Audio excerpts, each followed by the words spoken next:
Taste the Daily.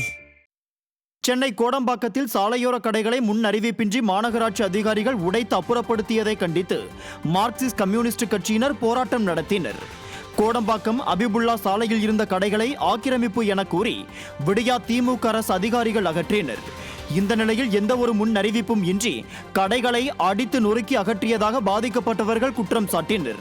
மேலும் விடியா திமுக அரசை கண்டித்தும் மாநகராட்சி அதிகாரியை கைது செய்ய வலியுறுத்தியும் அதன் கூட்டணி கட்சியான மார்க்சிஸ்ட் கம்யூனிஸ்ட் கட்சி போராட்டம் நடத்தியது. விடியா திமுக அரசு மக்கள் நலனில் அக்கறை இல்லாமல் செயல்படுவதாக திமுகவின் கூட்டணி கட்சியினரே குற்றம் சாட்டியுள்ளனர். A² மேடம் வந்துட்டு அவங்க ஏயா இருந்தாங்க, அதுக்கப்புறம் A² ஆனாங்க.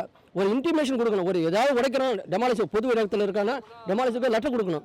லெட்டரை கொடுக்கறதில்ல, எந்த அறிவிப்பும் கிடையாதுமா. அறிவிப்பே இல்லாமல் திடீர்னு வந்து JCB வச்சு உடைக்கிறாங்க. கார்பரேஷன் ஜோனல் ஆஃபீஸர் கூட வந்துட்டு யார் 3 பேரும் வரலங்க. மாவட்ட செயலாளர் வரல, எம்எல்ஏ வரல, கவுன்சிலர் வரல.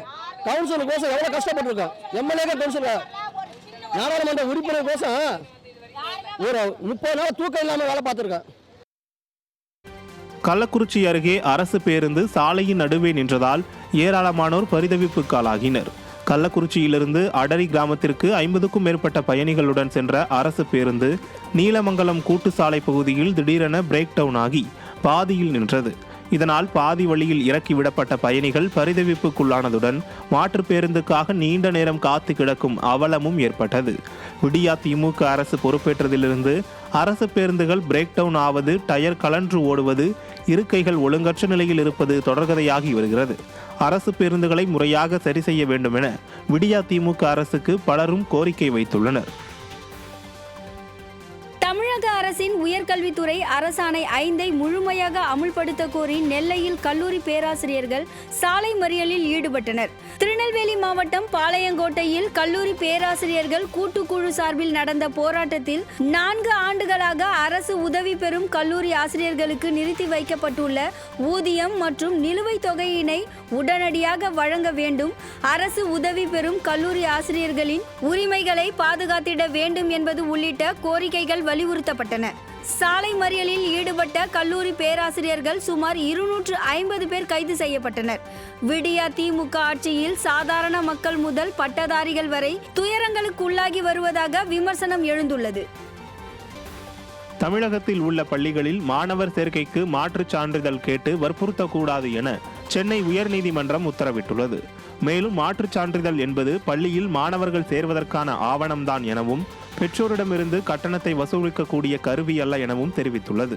இதேபோல் மாற்றுச் சான்றிதழ் கேட்டு வற்புறுத்தக்கூடாது என தனியார் பள்ளிகளுக்கு சுற்றறிக்கை அனுப்ப பள்ளிக்கல்வித்துறைக்கு சென்னை உயர்நீதிமன்றம் உத்தரவிட்டுள்ளது.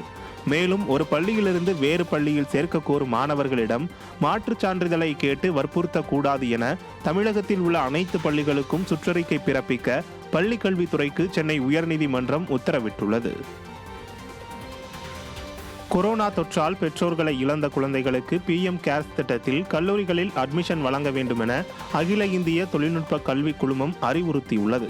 நம் நாட்டில் கொரோனா தொற்று பரவலால் பெற்றோர்களை இழந்த குழந்தைகள் PM கேர்ஸ் திட்டத்தின் மூலம் கல்வி பயில்வதற்காக கல்லூரிகளில் சூப்பர் நியூமரரி இடங்களை ஒதுக்க மத்திய அரசு அனுமதி வழங்கியது. இதற்கிடையே கொரோனா பேரிடர் காலம் முடிந்து விட்டதால் இந்த திட்டம் அமலில் உள்ளதா என்ற சந்தேகம் நிலவியது. இந்த நிலையில் அகில இந்திய தொழில்நுட்ப கல்வி குழுமத்தின் உறுப்பினர் செயலர் ராஜீவ்குமார் அனுப்பிய சுற்றறிக்கையில் PM கேர்ஸ் சூப்பர் நியூமரரி சேர்க்கை திட்டத்தின் மூலம் தகுதியான மாணவர்கள் கல்லூரிகளில் சேர்ந்து பலன் பெறலாம் என தெரிவித்துள்ளார்.